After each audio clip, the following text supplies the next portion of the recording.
안녕하십니까. 예, 반갑습니다. 네. 그 조절 제일 잘해야 돼요.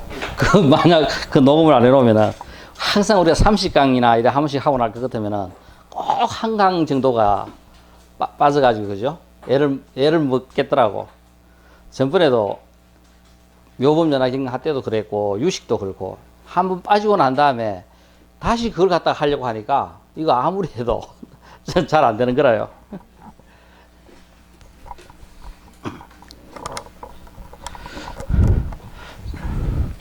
많이 덥지요. 그래도 그죠? 비가 좀 와가지고 얼마나 좋은지 모르겠습니다. 그 또 비가 오니까 걱정이 돼가지고 그 12시 난 혹시 또 여기 또 비 새릴까 싶어가지고 12시에 와보니까 전번에 우리 그 이생하고 이거 그 지붕 떼었는데 마침 그 비는 안 새더라고요. 오늘 또 우리는 그 일심을 꿰뚫어 아직과 무지를 떨치고 해탈과 편안으로 최고의 삶으로 이끄는 이 대승기신론을 공부하도록 하겠습니다. 그러니까 우리가 이 대승기신론은 우리가 이제까지 공부했던 거 모든 것들이 그죠? 여기에 총 정리해서 녹아난다고 생각하면 돼요. 그러니까 이 일심을 그죠? 일심으로 그리고 우리가 지금 살고 있는 이 불각이 그대로 본각이다. 구경각 그죠? 깨달음의 세계하고 다를 바가 없다. 지금 우리는 이거 한번 생각해 보세요. 우리가 매일 느끼는 우리의 삶 자체가 얼마나 그죠? 진지해지고 얼마나 거룩해지는지. 내가 행하는 그죠? 이 밥 먹고 자고 그죠? 직장 생활하고 이 매일 하는 이 일상이 다른 것이 아니라 거룩한 부처님의 그 깨침의 세계와 다를 바가 없다. 이 불각이 결국은 그죠? 우리가 이야기하는 진여의 세계와 다르지 않다 하는 이 생각을 우리가 할 수 있다면은 내 삶이 얼마나 그죠? 의미가 있으시겠는가? 하루하루 내가 생활하는 이 내 삶이 정말 그죠? 그 뿌듯함으로 우리는 공부를 안 해도 그냥 부처되지 싶어요. 그러니까 이거를 보면은 우리가 항상 이 무지의 세계에서 무명의 세계에서 살지만은 이것이 결국은 부처의 세계와 다르지 않다 하는 이 느낌을 그죠? 우리가 느끼면서 우리가 생활할 수 있다면은 멀지 않아 깨달음의 세계가 그냥 그대로 나타나지 않겠나 싶습니다. 오늘 우리가 뭐를 한번 우리가 지금 결국은 전부 다 추구하는 것은 뭔가 본질이고 기본적인 그죠? 근본적인 것을 우리는 지금 자꾸 공부를 해요. 아마 이 세상을 이렇게 지금 바꾼 많은 천재들이 있어요. 그럴 때 우리가 세상을 바꾼 사람들을 찾아보면은 천재형이나 노력형으로 대부분 나눌 수 있는데 크게 두 가지로 아마 레오나르도 다빈치, 미켈란젤로, 뉴턴, 그죠? 아인슈타인 이런 사람은 이제까지 지구를 거쳐간 10대 천재를 꼽으라 하면은 이제 전부 다 꼽히는 사람들이라요. 또 그러면서 또 우리에게 많은 그죠? 또 이익을 준 다윈이나 렌트겐 같은 이런 사람들도 똑같은 세상을 바꾸는데 크게 기여한 사람들이지만은 이런 사람들은 어느 정도 그죠? 평생을 살아가면서 나름대로 하나의 학문 체계를 세우고 했던 노력형에 가깝고 이 천재형들은 부처님과 같이 뭔가 하나의 하두를 갖고 그 하두를 갖다가 나름대로 그죠? 해결한 사람들이 이 천재형에 속해요. 그러니까 이 지구가 문득문득 불쑥불쑥 그죠? 성장하는데 크게 기여했던 사람들. 아마 우리가 최근에 이 뉴턴과 아인슈타인 이런 사람들이 가장 대표적인 사람이 돼요. 천지창조도 있고 지구가 이제까지 그죠? 이 다윈의 진화론을 갖다 우리가 이렇게 볼 수도 있습니다. 이건 뉴턴이고 이거 아인슈타인이라요.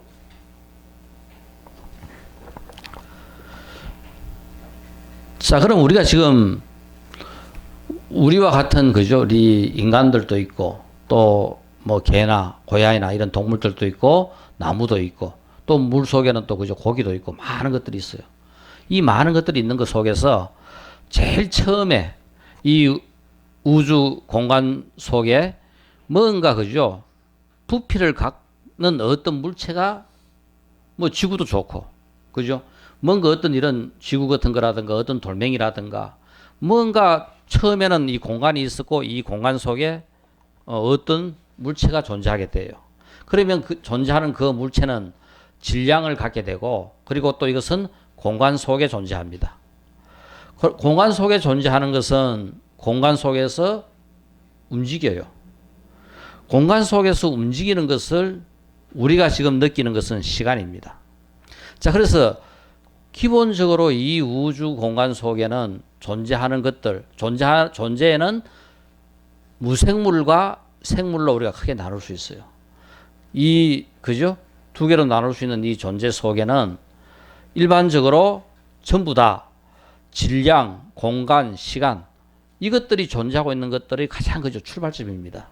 그래서 제일 처음에 뭔가 이 공간 속에 질량을 갖고 있는 어떤 물체가 있었고 그것이 공간 속에서 움직인다 하는 것이 우리로 하여금 시간이라 하는 것을 갖다가 만들어내는 팩터가 돼요. 그러면 이 우주 속에는 제일 처음 공간과 시간이 존재하고 이 공간과 시간 속에서 어떤 물체가 존재하게 됩니다. 이것은 무생물일 수도 있고 또 무생물이 더 진화돼 가지고 살아있는 생명체일 수도 있어요.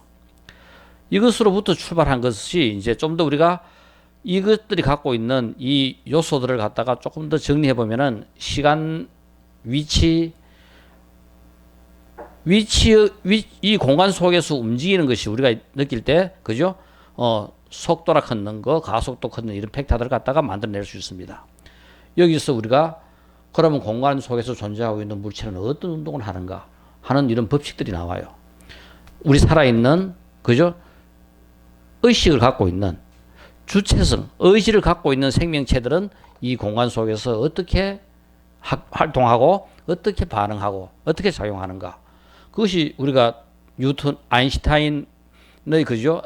운동의 법칙, 아인슈타인의 상대론, 그 다음 부처님께서 깨친 연기의 법칙. 이거 전부 다가 무생물에 대한 법칙과 생명체에 대한 법칙 다 똑같은 일맥상통한 것들입니다. 그러니까 무생물에 대한 법칙을 뉴턴과 아인슈타인이 밝혔다면 이것을 생명이 있는 생명체까지 확장시켜서 그죠? 이 상대론이 이 운동의 법칙이 적용되는 것이 다른 것이 아니라 부처님의 연기의 법칙입니다. 그래서 우리는 이 연기의 법칙은 무생물이나 생물이나 모든 것들에게 공히 이 세상에 존재하고 있는 모든 것들에게 그죠? 적용할 수 있는 법칙이라 하는 거고. 그래서 우리가 이 연기의 법칙을 우리는 제대로 알므로써 우리의 삶이 어디로 지향해야 될까? 내가 갖고 있는 삶의 철학은 무엇일까? 내가 어떻게 살아야 되는가? 이 목숨 이렇게 받아가 한평생 살아가는데 어떻게 사는 것이 그저 우리가 잘 살았다고 할 수 있는 건가? 하는 것들이 전부 다 이 관계 속에서 이제 나올 수 있는 겁니다. 이제 우리가 공부해야 되는 이유들이 이제 여기 있어요. 자, 그래서 우리가 제일 처음 여기서 우리가 이제 아인슈타인하고 뉴턴하고 한번 비교를 해보면은 자, 재밌는 이야기가 뉴턴하고 아인슈타인의 뭐가 같고 뭐가 틀리느냐 하면은 뉴턴은 이 세상에 시간과 공간이 존재한다 했을 때 뉴턴적인 생각은 시간은 시간대로 존재하고 공간은 공간대로 존재하는 것이 뉴턴의 생각이라요. 그 당시만 하더라도 시간과 공간이 분리될 수 없는 실체라는 것을 뉴턴은 생각하지 못했고 아인슈타인으로 넘어옴으로써 그죠? 시간과 공간이라 하는 것은 분리될 수 없는 실체라 하는 그러니까 바로 우리가 이야기하는 시간 한 차원, 공간 3차원 해가지고 우리가 보통 4차원을 이야기해요. 그래서 지금 우리는 병원에 가도 4D CT, 우리 이제까지 그냥 CT 찍었잖아, 그죠? 지금 뭔 생각하면은 4D CT를 찍어요. 4차원 CT를 찍어요.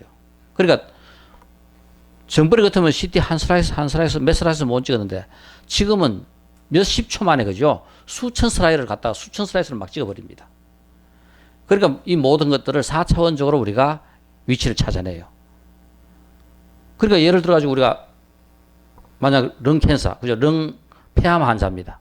그러면 우리가 CT를 찍으면서 호흡에 따라 가지고 이 암의 위치가 달라져요. 달라지는 것을 갖다가 추적해 가지고 똑같은 페이즈, 똑같은 시간 간격에 있는 것들만 뽑아내 가지고 영상을 재구성하면은 그죠? 암의 크기라든가 암이 있는 위치라든가 그런 것들이 정확하게 나오는 거예요. 그럼 그걸 갖다가 다시 또 우리가 만약 치료를 한다 했을 때도 그 상태의 상황에서 치료를 하도록 갖다가 우리가 그죠? 조치를 하는 겁니다.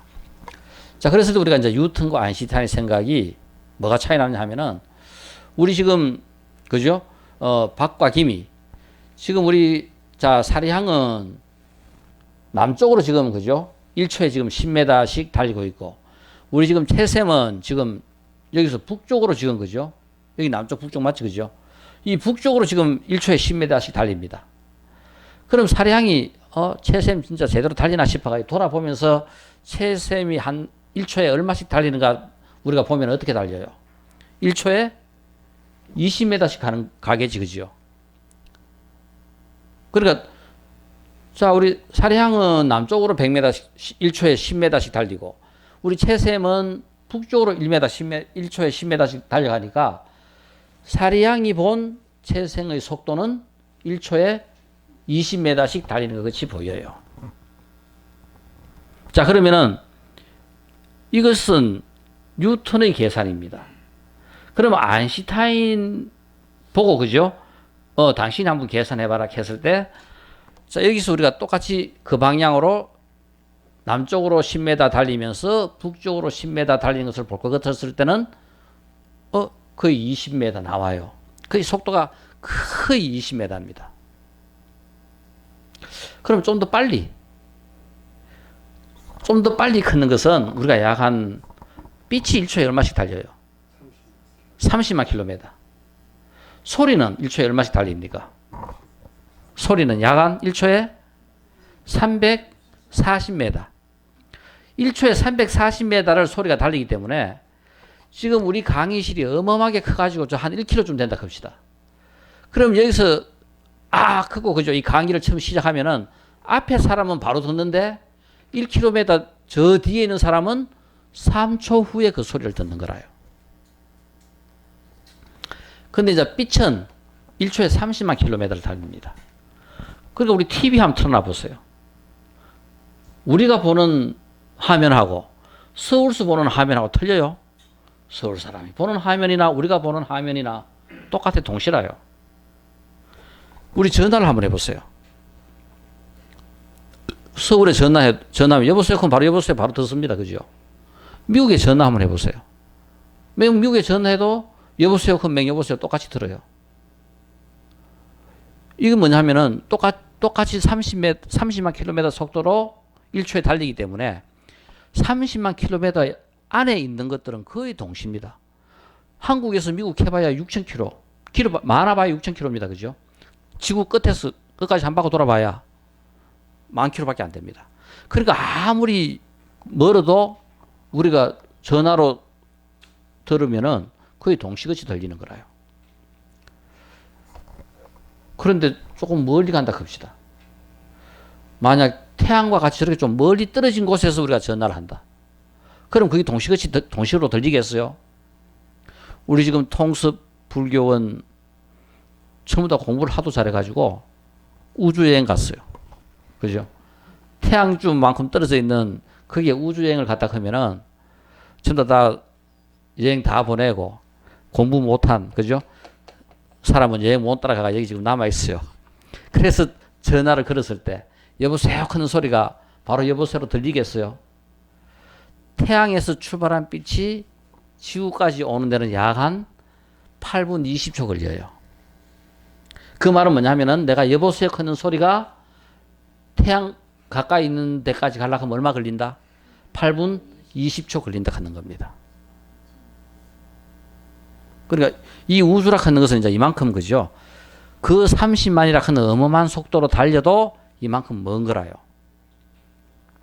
우리 아침에 태양이 떠오르는 것을 봤어요. 태양이 떠오르는 것을 보는 순간 태양은 언제 떴다? 8분 20초 전에 떠 있는 거라요. 8분 20초 전에 떠 있어야 지금 우리 눈에는 그죠? 도착해가지고 빛이 도착해가 막 보이는 것 같습니다. 그러니까 이 우주에서 기본적으로 이제 생각하는 이 속도가 빛의 속도라요. 그러니까 자, 그러면 이제 뉴턴하고 아인슈타인하고 좀 빨리 달리는 차량이 지금 남쪽으로 그죠? 빛의 속도 30만 킬로미터로 달립니다. 그리고 최쌤도 북쪽으로 30만 킬로미터를 달려요. 그럴 때 차량이 최생을 돌아보면은 얼마로 달리는 것이 보이는가? 뉴턴이 계산한 식은 똑같이 60만 킬로미터라요. 30만 달리면서 거꾸로 30만 달리는 것을 보기 때문에 60만 됩니다. 그런데 이것을 아인슈타인 보고 계산하라 하니까 30만 밖에 안 나오는 거예요. 30만 킬로미터입니다. 그러니까 이 우주 공간 속에서 우리가 상상할 수 있는 최고의 속도는 30만 킬로미터입니다. 아무리 빨리 달려도 30만 킬로미터를 넘어가는 속도는 없어요. 그러니까 30만 킬로미터 남쪽으로 달리면서 북쪽으로 30만 킬로미터 달리는 걸 보더라도 얼마밖에 안 된다. 30만 킬로미터밖에 안 되는 거라요. 이것이 이제 뉴턴의 상대론이라요. 이 이제 상대론의 가장 기본 출발인 상대 속도 개념입니다.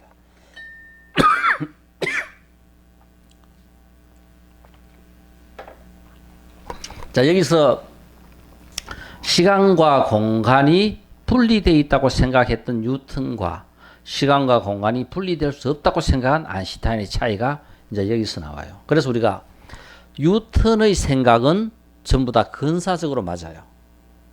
그러니까 아인슈타인이 생각한 이 생각에 근사적으로 맞는 생각이지 똑같이 안 맞아요. 그렇지만 우리가 일반적으로 우리가 갖고 있는 이 정도의 크기, 이 정도의 속도, 일반 우리가 생활하면서 느끼는 크기라든가 속도라든가 여기서 생각할 때는 아인슈타인이나 뉴턴의 값이나 거의 일치합니다. 그러니까 뭐냐면 소좀 그 계산해봐야 아까 10m, 10m 달리는 거는 0.00001cm 차이가 날까 말까 합니다. 그러니까 우리가 느끼는 거는 똑같은 거라요.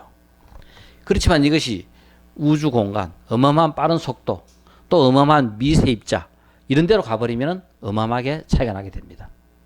그래서 우리가 아인슈타인이 했던 그 생각이 지금 우리가 세상을 살아가면서 우리에게 주는 이 모든 풍요로움을 갖고 오게 하는 출발이 이제 여기서부터 이제 출발하게 되는 거라요.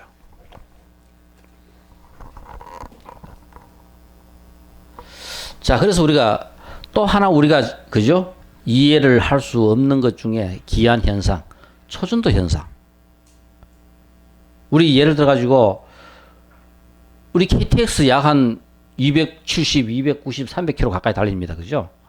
근데 우리 차를 몰고 아무리 빨리 달려봐야 그만큼 빨리 못 달려요. 그러니까 뭐냐 하면은 어느 정도 조금 자기 부상, 그만큼 빨리 달릴 수 있도록, 그죠? 자기 부상, 좀 이래, 왜냐면은 이 초전도 현상에 의해 가지고 조금 이렇게 부상하는, 뜨는, 이런 것 때문에, 그죠? 그 열차가 그만큼 빨리 달리는 거라요. 그러니까 우리 떼제배 같은 경우 약 한 400, 500km까지 달릴 수 있는 것도 전부 다 이런 현상 때문에 그런 거고, 실제 이 초전도 현상이라 하는 것은 바로 뭐냐 하면은 어떤 물체가 이렇게 지금 공중에 지금 그냥 떠 있는 거라요. 우리 예를 들어 가지고 마음에 쓰이, 그죠? 마음에선 죽고 난 다음에 자기가 그죠? 죽은 자기의 이 육신을 담은 그 함을 보관했는 것이 이렇게 지금 공중에 떠가 있었던 것이 한때는 상당히 미스터리였어요. 근데 결국은 바로 거기에 이런 초전도 현상을 갖다가 일어나게끔 만들어 놓으면은 관이 공간에, 그죠? 떠 있을 수 있는 거라요. 자, 이런 우리 지금 우리가 이야기하는 초특급 이런 열차라든가 이렇게 뭔가 어떤 물체가 공중에 떠 있는 거라든가, 자, 이런 초전도 현상, 지금 앞으로 이제 전개될 세상이라 하는 것은 이 빛과 같이 빠른 이제 그런, 그죠? 그런 세계에서 혹은 또 우리가 또 이해해야 될 하나의 현상은 이런 초전도 현상, 이런 것들이 우리 지금 뭐 휴대폰 칩 같은 거 만드는 거라든가 사실 이런 것들이 결국은 만약 우리가 지금 현재 칩이 막 약 그죠? 100만 개의 어떤 기억을 할 수 있고 속도가 100이라면은 이런 현상이 일어나는 어떤 칩을 이어 놓으면은 100만 개의 수십 배의 그죠? 기억을 갖다가 할 수 있고 속도가 한 100 정도밖에 안 되던 것이 초전도 현상을 할 것 같으면은 속도가 약 한 10배 이상 빨라지고 이런 것들이 전부 다 그죠? 초전도 현상 때문에 일어날 수 있는 일들이라요. 자, 여기서 우리가 최초로 초전도체를 갖다가 발견한 사람은 온네스컨 사람입니다. 이 온네스컨은 건데 수원의 저항을 당시 발견된 액체 헬륨을 이용하여 저온에서 측정하여 그죠? 측정하는 도중에 바로 이 초전도 현상을 발견하게 됩니다. 4.2도 K 초전도 크는 거는 우리 쉽게 하면 전도 우리 예를 들어 가지고 집에서 자 지금 그 국을 지금 더 갔어요. 그죠? 뭐 어제 저녁에 먹고 남았던 그 소고기 국을 자 더 가가지고 오늘 아침에 먹는다고 했을 때 우리 사기 그릇 같으면은 금방 더 구고 난 다음에 내가 더 작더라도 열 전도가 조금 적어요. 근데 만약 거기 우리 그죠 새로 만드는 그릇이라 그러면은 내가 덥석 잡으면 어떻게 돼요? 손 다 뛵니다. 그죠? 열 전도가 엄청나게 빠르고 많아요. 그러니까 일반적으로 이렇게 지금 열을 전도한다, 전기를 전도한다 하는 이런 현상에서 초전도 하는 것은 저항이 제로인 겁니다. 있는 것이 그대로 전달되는 거라요. 이게 바로 초전도 현상을 일으켜요. 자, 그래서 4.2도 K의 온도에서 저항이 갑자기 사라져. 저항이 있으면은 저항이 있는데 초전도 하는 것 자체가 바로 뭐다? 저항이 제로인 것이 초전도입니다. 저항이 없어져 버리는 거라요. 자, 그래서 어떤 현상이 일어나느냐 하면은 우리 예를 들어 가지고 그릇에 그죠? 어떤 아까 여기 이야기하는 수원을 이어놨습니다. 그릇에 수원을 이어놨다 하면은 가만히 있는 그 수원이 그냥 바깥으로 다 끌어올라와요. 그러니까 그냥 그저 이것이 그냥 그릇 바깥으로 그냥 막 나오는 거라요. 일반적으로 우리가 한다 하면은 물을 끓이면 몇 도에 끓어요? 100도 돼야 끓습니다. 그죠? 그런데 이거는 뭐냐면은 이 조그마한 바람의 움직임에도 그것이 끓어가지고 넘어오는 거라요. 끓어 넘쳐버립니다. 이런 현상이 바로 그죠? 초전도 현상의 한 현상이 되는데 초유동 이런 현상들. 자, 그러니까 지금 우리가 아무리 적은 미세한 열에도 전부 다 끓어버리는 현상이 바로 이 초전도라요.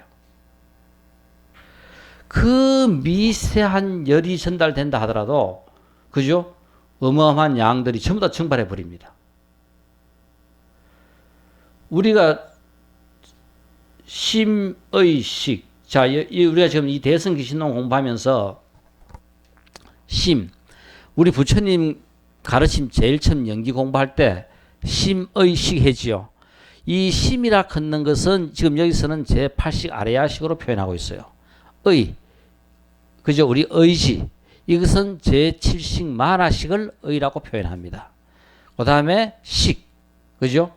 이것이, 식이 바로 그죠? 제6식, 의식. 이것을 갖다가 식이라고 이야기해요. 그래서 이 심의식 하는 이 상황에서 바로 이 아레야식.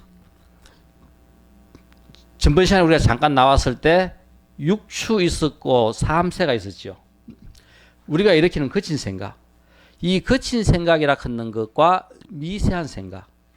즉 아레야식에서 일어나는 모든 생각들은 미세한 생각입니다.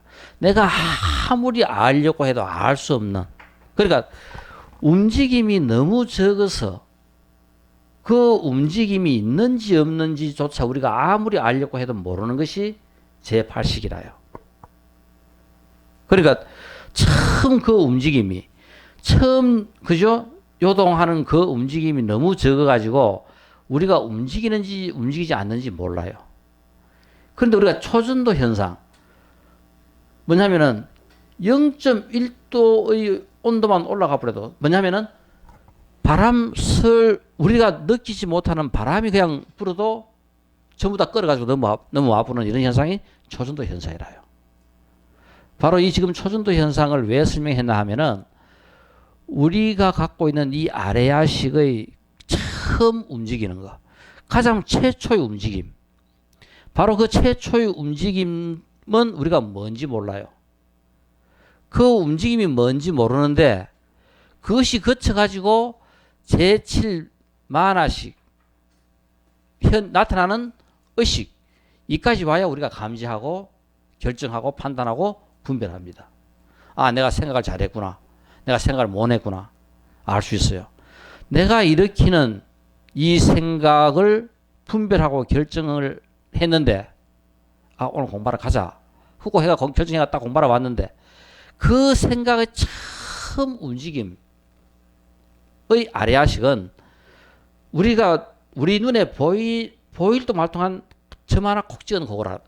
그것이 결국은 만화식을 거쳐가지고 현재식으로 나타날 때는, 아, 오늘 공부하러 와야 되겠구나, 공부하러 가자 하는 이런 결정을 일으키게 만드는 겁니다.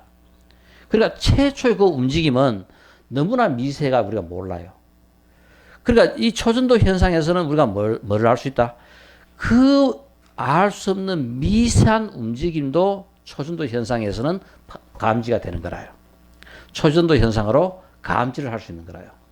그래서 바로 뭐냐면은 아래야식에서 일으키는 이 마음을 초전도 현상에서 일어나는 이런 것들하고 우리가 비교해가지고 이해를 할 것 같으면은 같은 맥락으로 이해를 하면 되지 않겠나. 그러니까 그 움직임을 모르는 그 점 하나의 움직임, 보일동 말동한 보이지도 않는 그 점 하나가 결국은 그 미세한 움직임이 결국은 그죠? 이렇게 우리의 삶을 만들어내고 우리의 생각을 만들어내고 이런 의식을 만들어내는 거라요. 이것의 첫 출발점은 바로 그죠?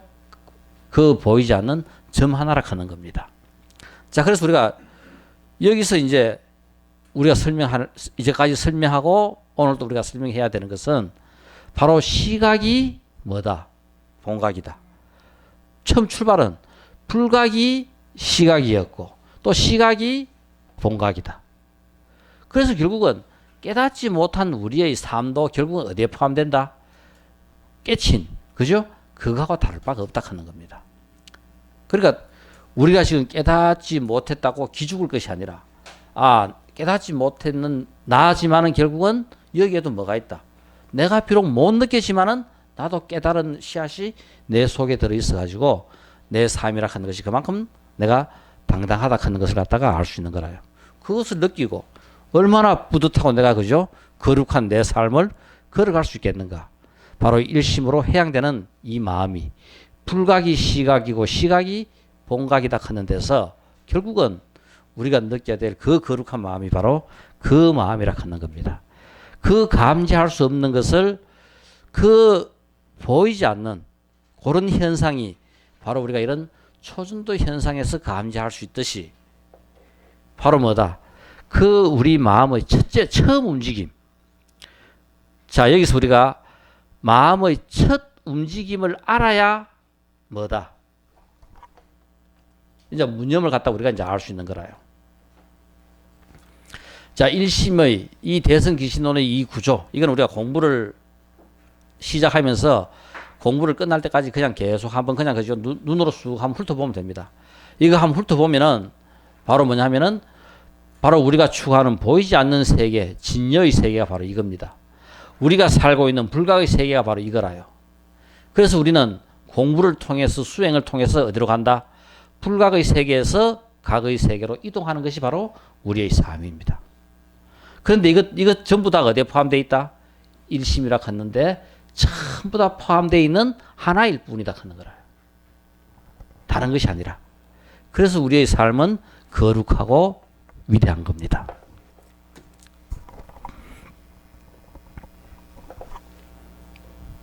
그래서 우리가 깨닫지 못한 우리의 삶도 깨달은 삶과 포함되어 있는 하나라 하는 거고, 이것이 우리가 전번 시간 시각과 불각 이것을 설명하면서 우리 요 그림 이거를 이해하면 좀 수월하다겠죠. 결국 불각이라 하는 것은 그죠?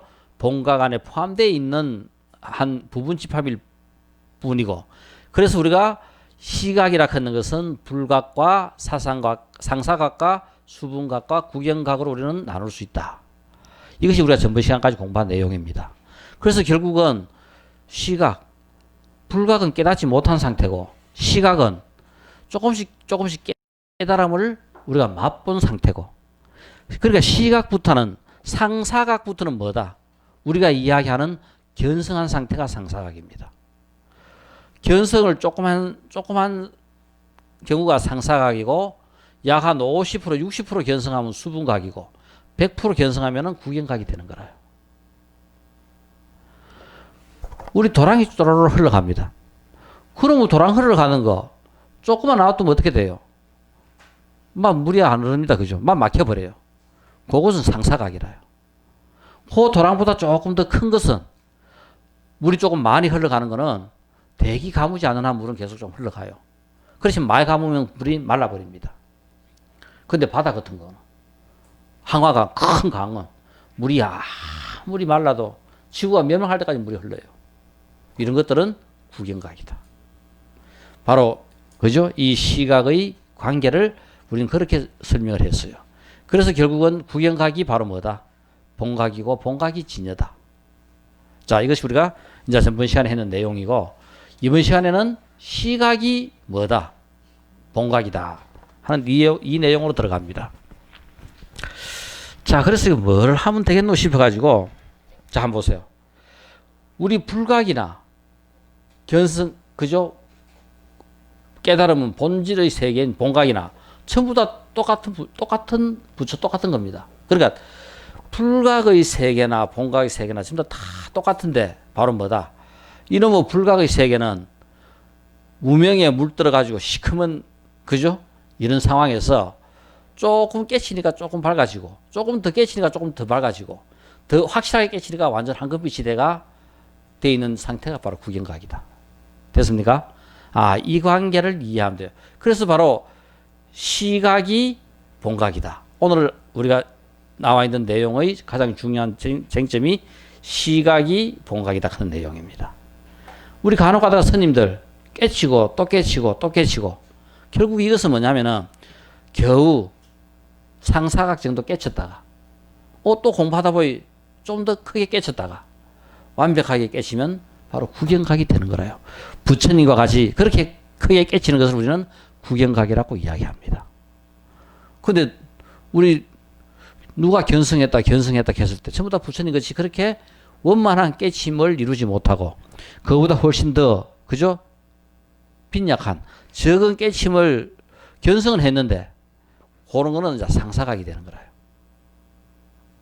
자, 그래서 오늘은 시각이 본각이다. 이제 요 내용을 우리가 어떻게 이해하면 좀 수월할까 생각했는 것이 바로 이 그림을 갖다가, 그죠? 이 부처님 불상을 갖고 우리 이렇게 지금 황금색으로 변해가는 이 과정을 이해하면은 수월할 겁니다. 지금 우리가 어디 있어요? 이거라요, 여기라요? 뭐 불각이라도 뭐하고 똑같아? 본각하고 똑같아. 불각이 바로 구경각이고 구경각이 바로 본각이다. 그러니까 공부 조금 해가 요놈 색깔만 조금 금색으로만 바꿔놔도, 그죠? 얼마나 좋겠어요. 그러니까 지금 우리가 하는 목표는 뭐다? 이렇게 시커먼 거를 뭐로 바꾸자? 금색으로 바꾸자. 전쟁이 일어나기 전에. 그죠? 빨리 금색으로 바꿔놔야지. 이것이 우리가 오늘 이야기할, 한번 보세요. 시각이 뭐다? 본각과 같음을 설하다. 마음이 일어난다는 것은 처음 모양을 알 수 있는 것은 없지만 처음 마음을 일으키는 제8, 우리가 아레아식에서 처음 일으키는 그것이 뭔지 처음 모양을 알 수 있는 것은 없지만, 그러나 처음 모양을 안다고 말하는 것은 우리가 모르는데 내가 처음 일으키는 그걸 안다 하는 겁니다. 그죠? 우리 어릴 때 태어났을 때 우리 자기 모습, 엄마 뱃속에서 우리 모습 우리 알아요? 모릅니다. 그러니까 다시 우리 역설적으로 설명한다면은 엄마 뱃속에 있을 때 자기 모습 아는 게 맨 똑같은 거라요. 처음 모양을 안다고 말하는 것은 곧 무념을 말하는 것이다. 무념이 되면 뭐다? 자, 이 번호 찾으면 돼요. 몇 페이지입니까? 43페이지 찾으면은 이 번호가 있어요. 그죠? 이 번호 찾으면은 시각이 본각과 같음을 설한다 있어요. 자, 그래서 우리가 처음 일어나는 그 모양을 알라 하면은 뭘 알아야 되나? 뭐가 돼야 된다? 무념이 되면 안다 했던 겁니다. 무념. 자, 결국은 뭐냐면은 우리가 지금 뭐냐면은 여기에 지금 미세한 움직임이 있는데 내가 일으키는 번뇌 망상이 그 미세한 움직임보다 더 크기 때문에 우리는 못 느끼는 거라요. 그죠? 그러니까 결국은 그 미세한 처음의 모양 하는 것이 즉 뭐냐면 내가 처음 마음을 일으키게 하는 점, 원동력, 바로 그겁니다. 그거를 우리가 알려고 하면은 어떤 상태가 돼야 된다? 무념이 돼야 된다. 자, 무념이라 하는 것을 우리가 다시 이제 한번 거꾸로 가보면은 뭐가 무념이라요? 우리가 참선을 해라, 화두를 들고 참선을 해라 합니다. 화두를 들고 참선을 해라 할 때 화두 예를 들어 가지고 이 몸 받기 전에 나는 누구였는가? 그죠? 이먹고 지금 우리는 한번 그죠? 아침에 일어나 가지고 30분 동안 가만 한번 있어 보세요. 어떤 생각이 어떻게 일어나는가? 오만 가지 생각이 전부 다 일어나요. 가만히 있으면은 그냥 우리가 활동할 때는 내가 생각을 일으키는지 안 일으키는지 잘 몰라요. 그렇지만은 내가 가만 한번 앉아 있어 보면은 어마어마한 단 0.01초도 쉴 틈이 없이 계속 끝도 없이 생각이 일어납니다. 그렇게 일어나는 생각을 우리는 뭐냐 하면 이먹고 그 하나로 계속 모으는 거라요. 그 하나로 끝도 없이 모으는 것이 바로 우리가 이야기하는 무념으로 가는 방법이라요. 우리는 지금 다발적으로 산발적으로 계속 일어나는 이 생각을 한 가지에 모으는 겁니다. 한 가지에 끝도 없이 계속 모아갈 것 같으면은 결국은 마지막 이먹고 하나가 딱 되는 거라요.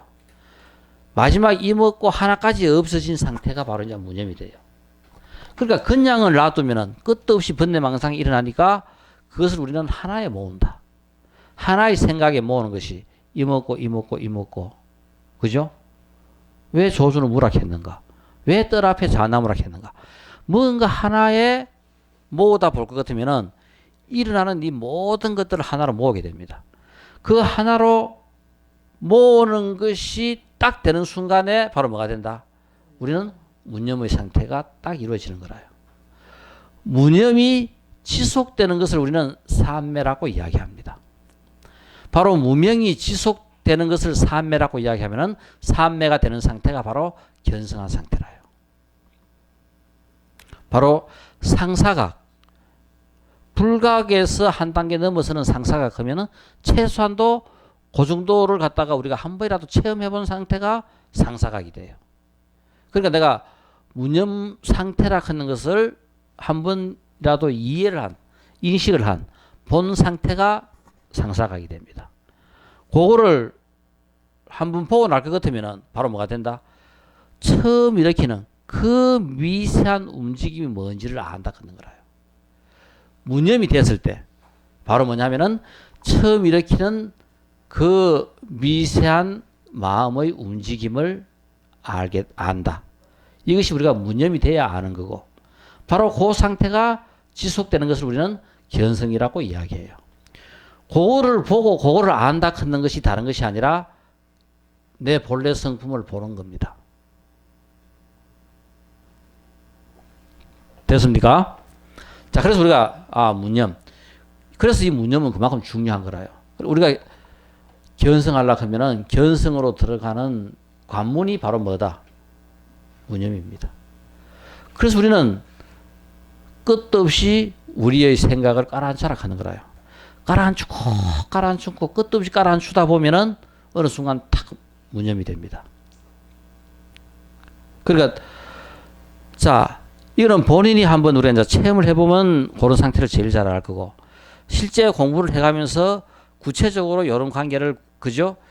사실 견성해 가는 그런 과정을 명쾌하게 그죠? 정확하게 표시해 놓은 경우가 잘 없어요. 그래서 우리는 오늘은 시각이 본각이다 하는 데를 가면서 그죠?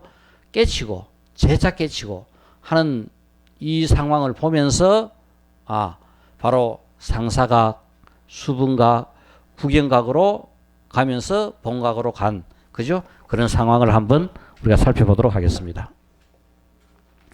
이러한 까닭으로 일체 중생을 깨달았다고 말하지 못하는 것은 본래부터 생각마다 상속하여 우리는 모든 생각마다 상속하여 아직까지 망념을 떠나본 적이 없기 때문이다. 그러니까 우리 여기 속에는 끝도 없이 이 망념이 일어나는 거라요. 유식에서 중류라 하는 겁니다. 중류의 흐름이 그죠? 중류의 우리 망상의 기둥이 끝도 없이 그죠? 연결돼 가지고 흐르기 때문에 우리는 한 번도 이 망념을 떠나본 적이 없습니다. 무념이 되는 순간 뭐다? 망념으로부터 떠난다. 망념을 여의게 되는 겁니다.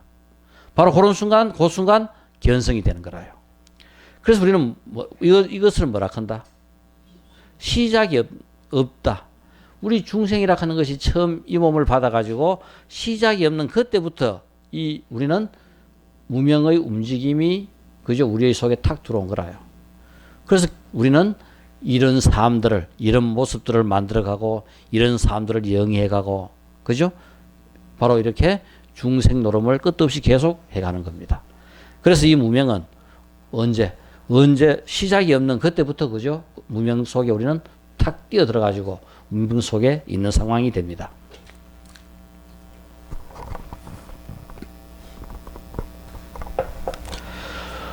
무념을 얻은 자는 바로 우리는 망념이 한 번도 끊어진 적이 없는데 이 망념이 없다 하는 것이 바로 뭐다? 무념의 상태가 되면은 망념이 없어 심상 우리 마음의 모양이 생하고 머무르고 변하고 멸함을 알게 된다. 우리 마음이 일어나고 그죠? 변하고 어떻게 해서 멸하고 어떻게 해서 머무르고 하는 이 모든 것들을 알게 되는 것은 바로 뭐다? 무념일 때 가능하다. 우리 부처님 가만 보면 신통, 숙명통 같은 거 생기죠. 숙명통 어떻게 이거 한번 보세요. 뭐를 안다? 무념을 얻은 자는 우리 마음의 흐름의 이런 모양들을 전부 다 아는 거라요. 그러니까 봐도 뭐도 생긴다? 숙명통도 생길 수밖에 없는 거라요. 지금 우리는 이 번뇌 망상 속에 있기 때문에 자기 집착 속에 갇혀 있어요. 그러니까 우리는 아무것도 보이지 않습니다. 자기밖에 못 봐요. 이것을 끝도 없이 깔아앉히고 끝도 없이 깔아앉혀야만이 바로 뭐다? 무념의 상태가 될 것 같으면은 생주이멸하는 그죠? 본래의 모습도 알게 되고 그 생주이멸하는 그 본래의 모습 속에서 숙명통이라고 하는 것도 우리가 그죠? 바로 생기고 그래서 우리는 부처님께서 견성함으로써 부처를 이루면서 생기는 육신통도 전부 다 이런 데서 생기는 겁니다. 실제로 시각의 차별이 없어지면 우리 아까 시각은 뭡니까? 순간 좀 더 깨달음이 원래 완벽한 깨달음이 아니고 그죠? 조금씩 우리가 깨쳐진 상태가 시각이라고 했어요. 시각의 차별이 없어지면 사상이 동시에 있어서 바로 뭐다? 사상이 동시. 시각의 차별이 없어진다.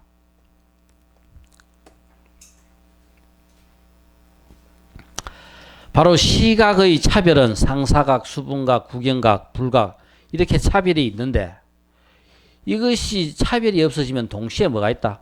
전부 다가 같이 있다 하는 겁니다. 그러니까 깨치고 나면은 무념이 되고 나면은 뭐다? 불각과 구경각이 틀리는 것이 아니라 전부 다가 같이 공존하고 같이 있는 거라요. 그러니까 바로 뭐다? 시각은 뭐가 된다? 본각이 되는 거라요. 바로 이 설명을 지금 하고 있는 겁니다.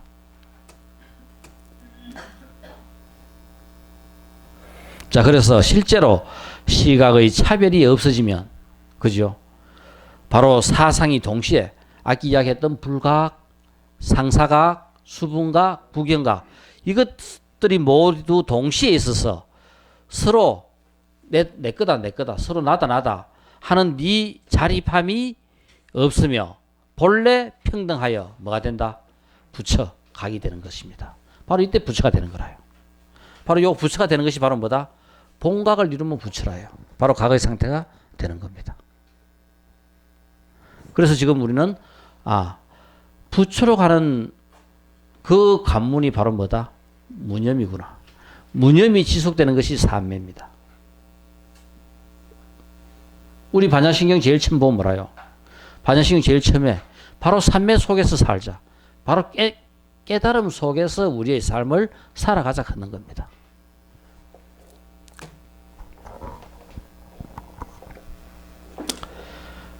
아마 우리 보면은 고봉 원묘 선묘를 지었는 스님입니다. 우리 불교 책 중에서 공부에서 가장 요긴하게 쓰는 책들이 그죠? 뭐 도서 혹은 서장, 선요 꼭 공부하면서 봐야 될 책들이 이런 책들이 있어요. 그럴 때 선요를 지은 스님이 고봉 원묘 스님입니다. 오늘 이 고병 원묘 스님을 예로 드는 것은 이 스님은 우리 여기서 이야기했듯이 여러 번 깨쳐요. 그러니까 우리가 그 스님들 중에 두 번씩 세 번씩 깨치는 스님이 있습니다. 그러니까 그 두 번씩 세 번씩 깨쳤을 때의 그 깨친 상황을 전부 다 정확하게 그죠 묘사해 놓은 스님들이 계세요. 즉 그것이 다른 것이 아니라 바로 뭐다? 상사각, 수분각으로 깨쳤다가 그죠? 또 한 번 더 구경각으로 깨쳤다가 바로 이런 상황을 갖다가 그죠? 연출하는 것이 두 번, 세 번 재차 깨치는 거라요. 그러니까 처음부터 부처님과 같이 구경각을 깨쳐버리면은 더 이상 깨칠 게 없죠. 그럴 때는 재차 깨치는 게 없어요.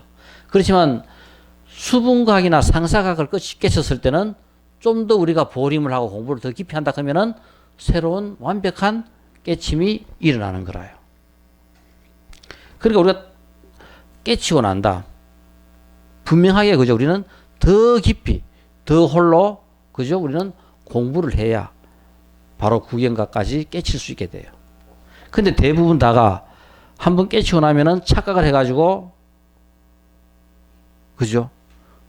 다시 새 속에 물들어 버리는 거라요. 이런 경우가 허다합니다. 그때 다시 우리는 뭐 해야 된다? 바로 구경각까지 갈 때까지 우리가 그죠? 더 노력하고 애써야 되는 거라요. 이 고봉 원묘 스님은 15살 때 출가해가지고 20세에서 23살 3년 동안 장자사에서 3년 기한을 세워놓고 이때 내가 견성하지 못하면 죽겠다고 목숨 걸어놓고 그죠? 결심하고 공부했던 데가 바로 이 시기입니다. 그래서 우리가 한 3년 정도 목숨 걸고 쭉 공부하면은 뭐가 돼도 돼요. 그러니까 우리도 공부 한번 마음 내가 이래 한번 해보면은 근데 이거 그죠? 우리 참 힘들기는 힘들지만은 내가 이 생에 한 번은 공부를 해야 되겠다. 딱 마음 속에 그 결심을 굳히고 있으면은 언젠가는 기회가 주어져요. 근데 그 생각마저 우리가 안 하면은 죽을 때까지 절대 공부할 수 있는 기회는 안 주어집니다. 그러니까 내가 어떠한 일이 있더라도 내가 꼭 한번 이 생에서 목숨을 걸고 한 번은 공부를 해봐야 되겠다. 이 생각을 내 속에 담아놓는 한 언젠가는 기회가 오게 됩니다. 자, 그러니까 완전 불각의 상태에서 뭔가 조금은 그죠? 보인 상태가 요 3년 동안 공부하면서 그래도 불각에서 조금 그죠? 요 상사각 뭔가 한꺼풀 그죠? 벗어낸 같은 상태가 바로 요 상태가 돼요. 자, 그 다음 24세에서 43세까지 그때 깨달음을 얻고 더욱 정진하던 시기가 24세에서 43세까지입니다. 깨달음을 얻고 더욱 정진했던 바로 이때 이 고봉 원묘는 두 번을 깨치게 돼요. 그때 바로 수분각, 먼저 한번 깨친 것이 수분각이고 그 다음 구경각을 깨치게 됩니다. 그리고 44세부터 58세까지 사관에 들어 후학을 제접하던 시기가 그죠? 이 고봉 원묘 일생입니다. 평생을 부처님 공부를 하다가 그죠? 이 부처님의 가르침을 가르치다가 그 가신 이 고봉 원묘의 여기서 우리는 시각이 본각이다 하는 것을 바로 2번, 3번에서 우리가 볼 수 있는 상황이 됩니다. 자, 한번 보세요. 이 고봉 원묘는 1259년, 즉 21살 때 단교 선사한테 태어날 때 어디서 와서 죽으면 어디로 가는가? 이거 지금 우리가 그냥 그죠? 보편적으로 전부 다 한번 누구나 다 갖고 있는 의문의 하나입니다. 태어날 때 나는 어디서 와서 태어났고 내가 죽으면 또 어디로 가는가? 어디서 와서 어디로 가는가? 이거를 모르는 것이 바로 뭐다? 무명이다. 그죠? 요것을 아는 것이 명이라요. 자, 그래서 이 화두를 단교 선사한테 받았습니다. 그리고 또 서람 조음 선사한테 무자 화두를 받았어요. 우리 조주무 있지요? 모든 생명에게는 불성, 부처님의 성품이 다 있다 했는데 조주한테 등 물었을 때 개에게도 불성이 있습니까? 없다 했습니다. 왜 조주는 개한테 불성이 없다 했는가? 왜 개는 불성이 없는가? 했는 것이 바로 이 무자 화두입니다. 그러니까 그 많은 사람들 갖다가 깨치게 한 화두 중에서 1등이 바로 뭐냐면 이 무자 화두라요. 무자 화두로서 많은 사람들이 그죠? 제일 많은 사람들이 깨치게 됩니다.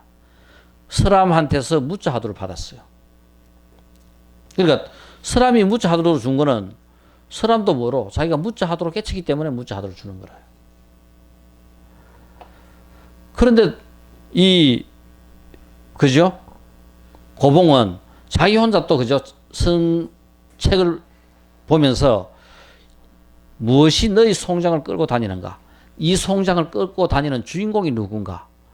이 화두를 자기가 스스로 책을 보고 찾아가지고 이 자기 화두로 갖다가 삼은 거라요. 그러니까 이 고봉은 화두를 몇 개 들고 있습니까? 화두를 이렇게 세 개를 들었는 거라요. 자, 이렇게 세 개 화두를 들고 열심히 공부했는데 23살 때, 그죠? 1261년 23살 때 단교 하상한테서 받은 아까 뭐라 했습니까? 그죠? 우리가 어디서 와서 어디로 가는가? 자, 이 화두하고 또 마음법길 일기하처 이것에 몰입하여 우리가 이제 화두를 들다 볼 것 같으면은 일주일 동안 밥도 잠도 잊은 채 화두에 몰두했다. 이것이 바로 이제 우리는 어떤 상태에 드는 거다? 무념의 상태에 들어가는 거라요. 무념에서 삼매 상태가 연속되는 것이 바로 이 상태가 되는 겁니다. 그러니까 일주일 동안 굶으면 언젠가는 바로 무념이 돼가 삼매 들겠다 생각하면 되는 거라요. 그래서 보면은 일주일 뒤면 깨친다 하는 이런 이야기 나오는 것이 바로 뭐냐면은 우리가 공부에 몰두하다 볼 것 같으면은 침식도 잠도 모든 것을 읽고 한 일주일 정도는 그죠? 그게 몰두하게 돼요. 그러니까 바로 그때 바로 뭐냐면은 무념이 지속이 돼 가지고 삼매에 들어 가지고 우리의 본래 성품이 이제 보입니다. 그러니까 뭐냐면은 초전도체가 되는 상태라요. 그러니까 모든 것들이 거의 제로로 깔아앉는 상태입니다. 그러니까 어떠한 미세한 움직임도 보일 만큼 그렇게 투명하게 맑아지는 상태가 무념이라요. 여기에 어떤 그죠? 오염된 것, 찌꺼기라도 있으면은 우리는 바로 무념의 상태에 갈 수가 없어요. 그 모든 것들이 깔아앉아 가지고 그냥 깨끗하고 투명한 자체가 될 때 그 미세한 어떤 움직임도 그죠? 전부 다 잡히는 겁니다. 바로 이렇게 화두에 몰두해 가지고 있었는데 그 화두에 몰두해가 있는 그죠? 그 법당 한쪽에 5조 법연의 영정이 붙어 있는 거라요. 근데 5조 법연의 영전에 그저 모습을 그려놓은 것이 영전입니다. 그 영정 밑에 글씨를 뭐라고 써놨나 하면은 100년 3만 6천일 반복하는 것이 원래 이놈이다. 우리 한평생 살아가면서 100년 동안 3만 6천일을 똑같은 일을 똑같이 반복하는 그놈이 원래 이놈이다. 바로 5조 법연이 그죠? 준 화두가 바로 이 5조 법연의 영정 밑에 딱 쓰여져 있는 거라요. 근데 한번 보세요. 그렇게 화두를 들었는데 바로 이 화두를 보는 순간 무엇이 너의 송장을 끌고 다니는가? 이 화두가 타파된 거라요. 그러니까 자기가 원래 관심이 많아가지고 들고 있었던 이 화두를 갖다가 깨치게 됩니다. 그러니까 우리 화두라 하는 것은 자기가 들고 있던 화두가 깨칠 수도 있지만은 다른 화두가 그죠? 깨쳐질 수도 있는 거라요. 우리 가장 대표적인 예로 경허선사도 맹똑같이요. 경허선사는 자기한테 화두를 줄 사람이 없습니다. 그러니까 우리가 불교 공부를 기본적으로 해야 된다는 것은 경허선사는 대강백입니다. 경전 안 본 경전이 없을 만큼 모든 경전을 전부 다 본 대강백이라요. 동화사 그죠? 강원에서 10년 가까이를 강사합니다. 경전을 가르쳐요. 한 10년 동안 자기 스승한테 한 번도 찾아가보지 못해가지고 그 여름 방학에는 스승을 찾으러 스승한테 인사드리러 서울 청계산 올라갑니다. 올라가다가 천안쯤에 그죠?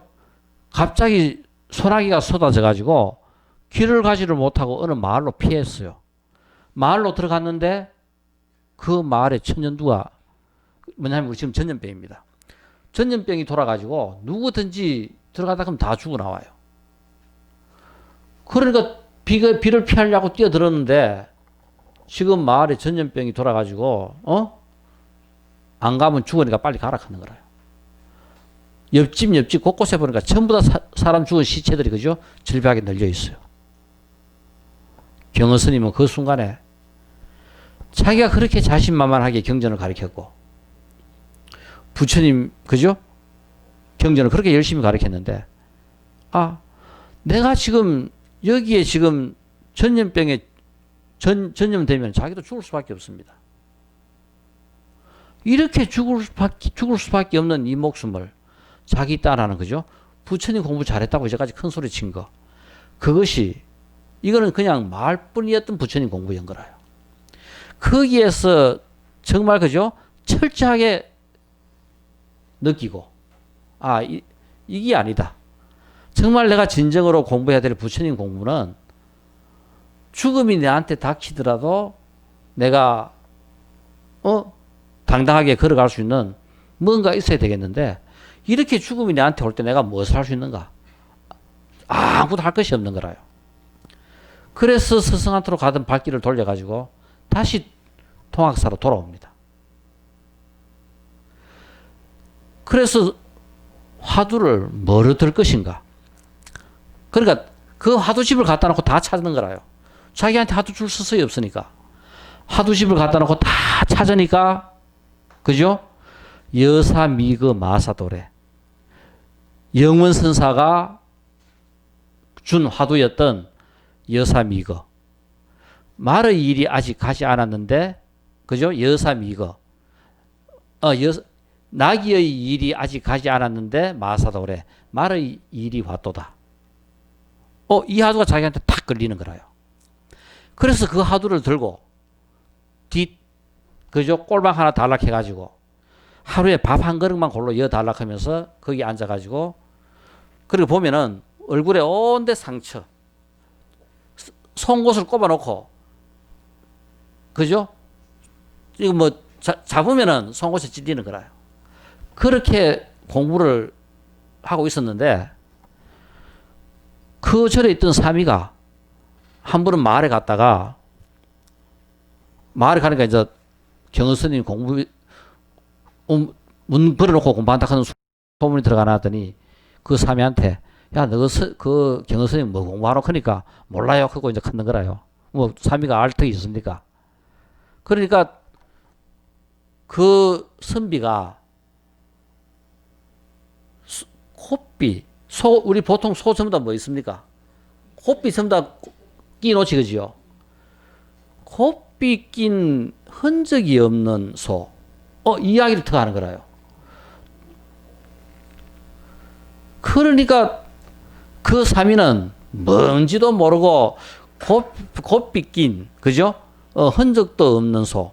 이거 이제 안 잊어버리려고 머릿속에 이제 내새기면서 와가지고 스님한테 물어야 아무도 모르는 거라요. 그러면 그냥 넘어갔어요. 그러니까 이 사미는 노래 삼아가 이제, 그죠?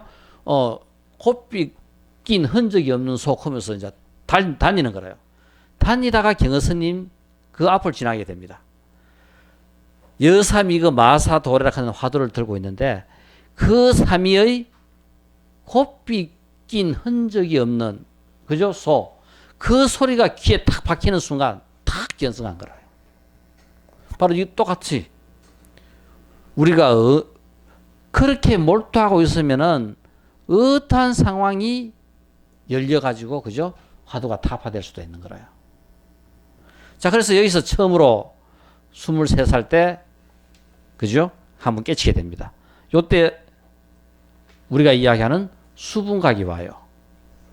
그리고 1274년 36세.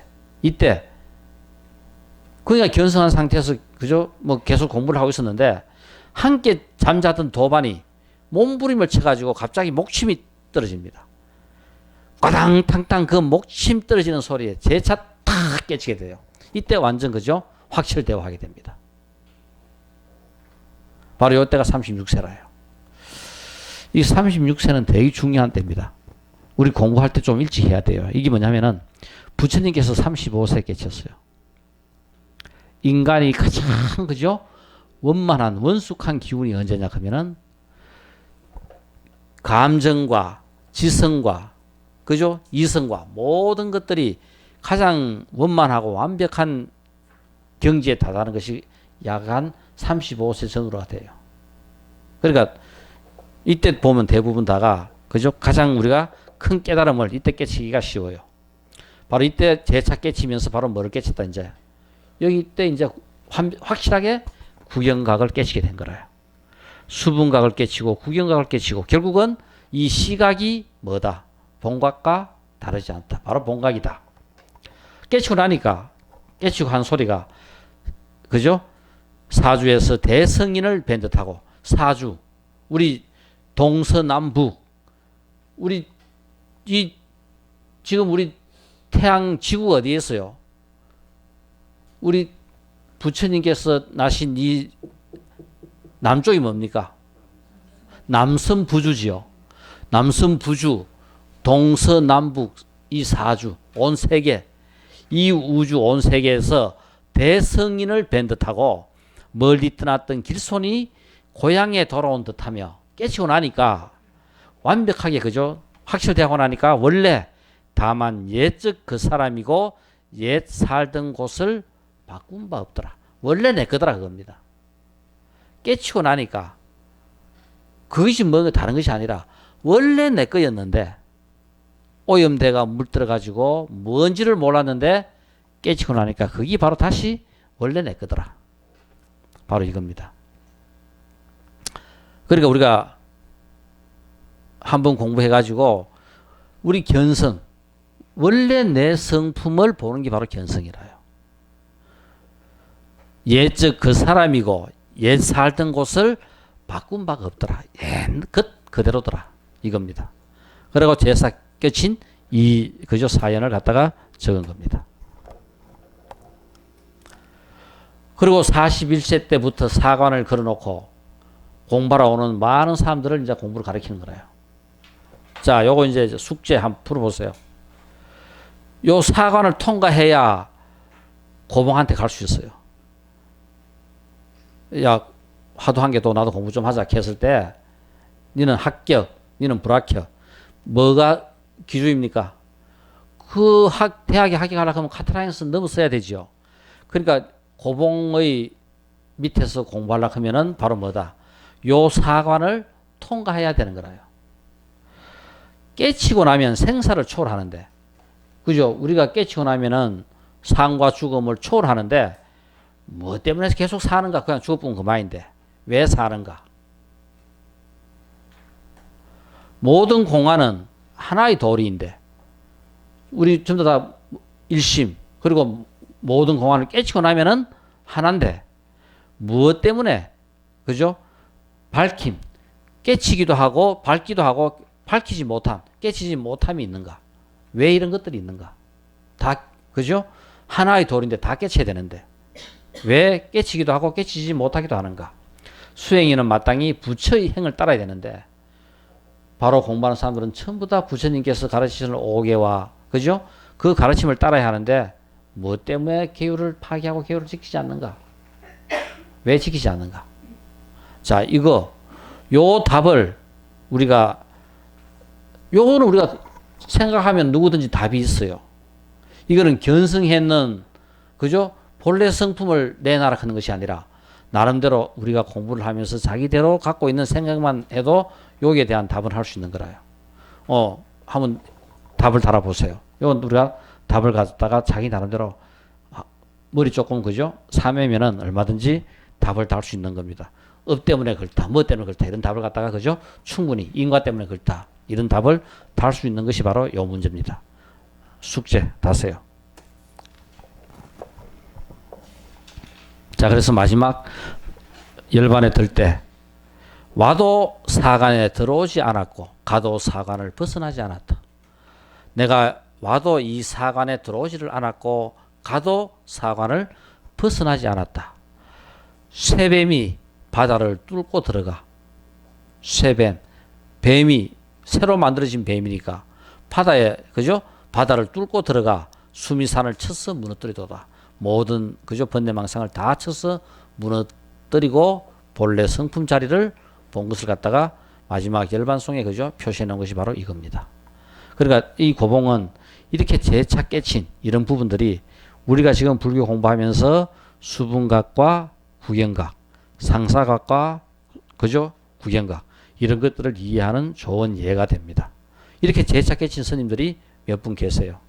그러니까 이런 분들은 결국은 깨치고 또 깨쳤다 하는 것은 결국은 좀 덜 깨친 것을 다시 재차 발심해 가지고 바로, 그죠? 확실되고 완벽하게 깨친 구경각까지 간, 바로 본각이 된 그 상태까지 우리가, 그죠? 간 것을 알 수 있습니다.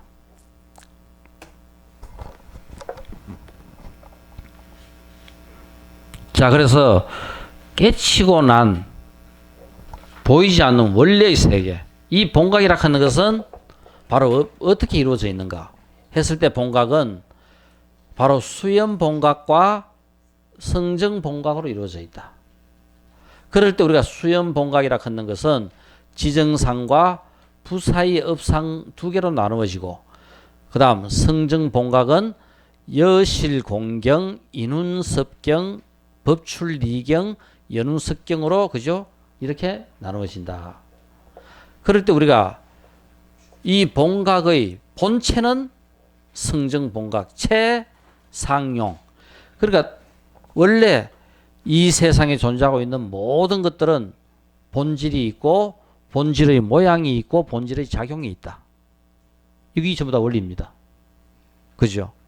이것이 세상에 존재하는 모든 것들은 본질과 본질을 나타내는 모양과 그리고 그 본질의 작용 이 세 가지로 전부 다 이루어져 있습니다. 그랬을 때 바로 수염봉각이라 하는 것은 본체가 그죠? 본체가 나타내는 모습으로서 상과 용을 설명하고 있다. 상은 모양, 지정상이고 용은 작용은 부사의 업상이다. 그죠? 이 세상 어떠한 작용도 미치지 않는 곳이 없고 모든 작용 전부 다를 나타내기 때문에 부사의 업상이라고 표현한다. 모양은 그죠? 맑고 투명하고 깨끗해가지고 어떠한 모양이라도 전부 다 그죠? 이룰 수 있다. 이것이 수염봉각이고 이것의 뿌리인 성정봉각이 바로 본체, 체의 모습이다.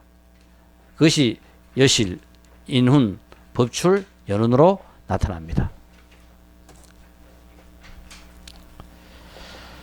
자, 그럴 때 우리가 이 진리라 하는 것은 본체와 모양과 용도가 있다.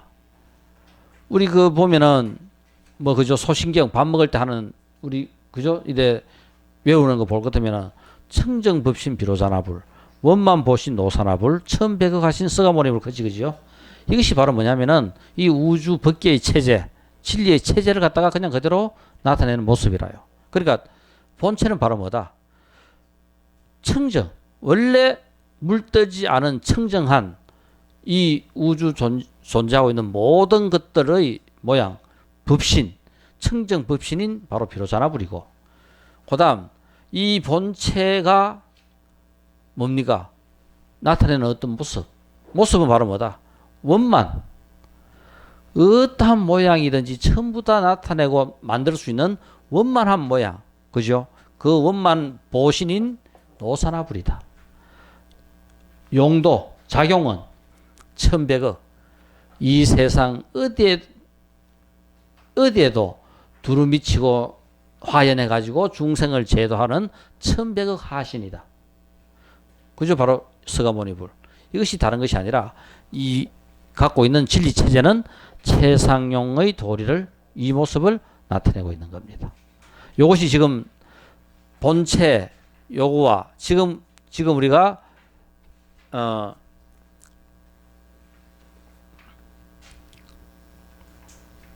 수염봉각 그죠? 오염 물드는 것을 따라 봉각이지만은 바로 봉각 자체는 체지만은 이것이 결국은 이 세상에 나타나는 겁니다. 나타나는 모양과 나타나는 현상이기 때문에 바로 수염봉각으로 표현하고 있고 이 수염봉각은 바로 모양과 작용 여기에 대한 설명이 돼요. 그러니까 지금 우리가 이 세상에서 보는 것은 원만 보신 노사나물이라든가 천백억 학신 서가모니불을 보면은 모양과 상과 용을 갖다가 우리가 보게 되는 거예요. 자, 그랬을 때 이 수염봉각은 봉각이 오염된 원래 봉각은 그죠? 진리 진저 자체인데 이것이 오염된 분별을 따라서 두 가지 모양을 내는데 바로 봉각과 더불어 서로 버리고 여의지 않는다. 이 대성귀신론의 가장 중요한 이야기는 전부 다가 뭐다? 일심으로 회통해 있다 하는 겁니다. 불각이나 각이나 시각이나 전부 다가 일심으로 회통해 있는 모습이 바로 그죠? 대성귀신론의 큰 구조입니다. 그래서 첫째는 지정상이고 둘째는 부사의 업상이다.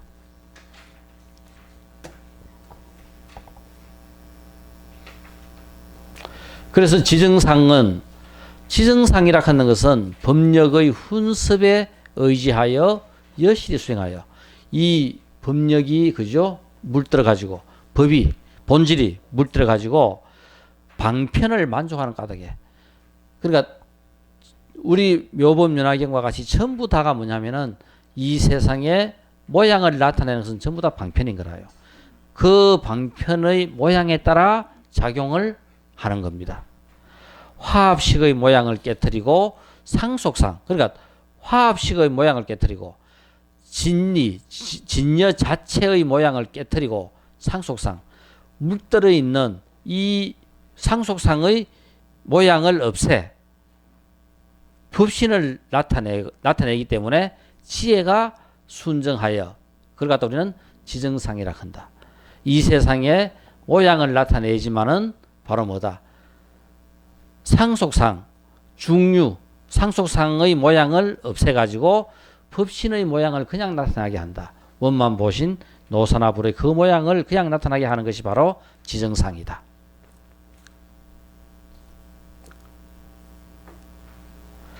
그래서 이것은 일체 심식의 모양은 모두 무명이다. 전부 다 무명인데 무명의 모양은 깨달음의 성품의 모양을 여의지 않으니 무명이지만은 그 무명 속에도 깨달음의 성품을 여의지 않으니 무너지는 것도 아니며 무너지지 않는 것도 아니다. 마치 큰 바다의 물이 바람으로 인하여 파도가 움직여 물의 모양과 바람의 모양이 서로 버리지 않고 여의지 않지만 물은 움직이는 성질이 아닌 것이다. 바로 이것이 그죠? 지정상을 나타내고 있는 내용인데 잠깐 자, 이 내용을 한번 보세요.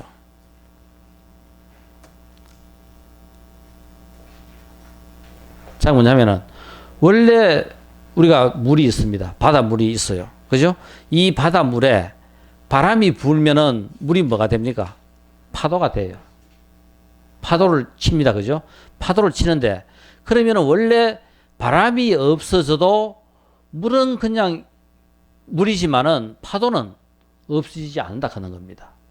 파도도 한참 치다가 파도가 잠잠해지든지 하겠죠. 바람이 없어져도 파도는 있다 하는 거라요. 본래 그죠? 자성청정심 우리가 본체 이거는 이 관계가 물하고 같고 바람은 무명풍이고 바로 지성 우리가 이야기하는 지정 그죠? 지정상 바로 이것은 다른 것이 아니라 무명풍에 의하여 모양은 나타내지만은 무명풍이 없어져도 이 모양은 그냥 그대로 있다 한다는 거. 물과 파도와 바람의 관계를 본체와 지성과 무명풍의 관계로 이해하면 된다. 됐습니까? 그래서 바로 뭐다? 원래 물인데 바람이 불어가지고 일렁거려진 파도는 바람이 없어져도 그냥 그대로 있다 하는 겁니다. 그래서 원래 본체가 무명풍에 의하여 그죠? 파도와 같이 오염된 것이 물들어져 있는 그 지성이 무명풍이 없어지더라도 그냥 그대로 있다 하는 겁니다. 그러니까 무명풍이 없어가지고 그냥 그대로 있는 것은 바로 뭐다? 본체하고 같은 거다. 바람이 없어지고 나면은 물과 파도는 같은 겁니다. 물하고 파도가 다른 것이 아니라 원래 같은 거라요. 본체와 지성은 다른 것이 아니라 원래 같은 거다.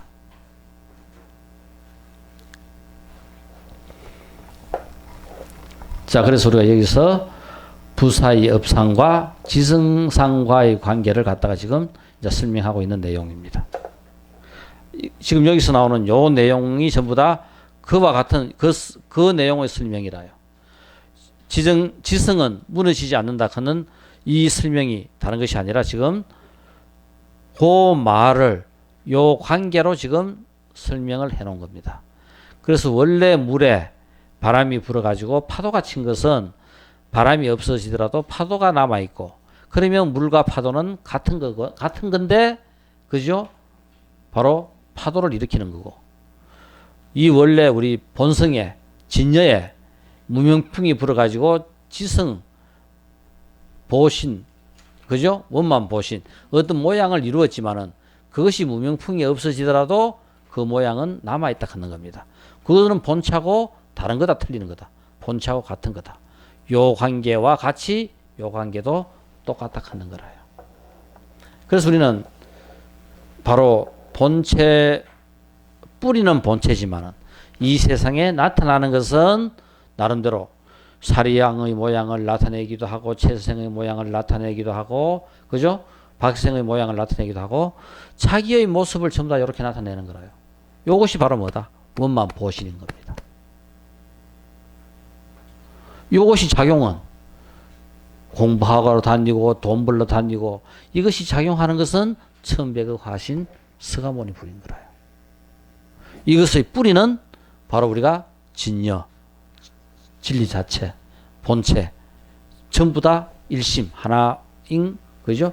본체인 거라요. 본체가 바로 뭐다? 무명풍에 의해 가지고 다 각자 모양을 이루면서 요 모양대로 있는 거. 이것이 원만 보신인 것을 알면은 시각이 되는 거라요. 됐습니까? 그래서 우리가 바로 깨달음의 뿌리를 내리고 있는 깨달음의 하나의 모습이다 하는 거. 깨달음을 나타내고 있는 하나의 그죠? 거룩한 모습이라 하는 것을 스스로가 인식한다 하면은 얼마나 그죠? 진지하고 그 대단한 삶을 내가 걸어가는 거겠어요. 그 인식만 하더라도 우리는 바로 이 대승지 신론을 통해 가지고 정말 의미 있고 가치가 부여되는 내 삶을 생각하고 걸어갈 수 있게 되는 겁니다. 됐습니까? 예, 조금 쉬다가 합시다.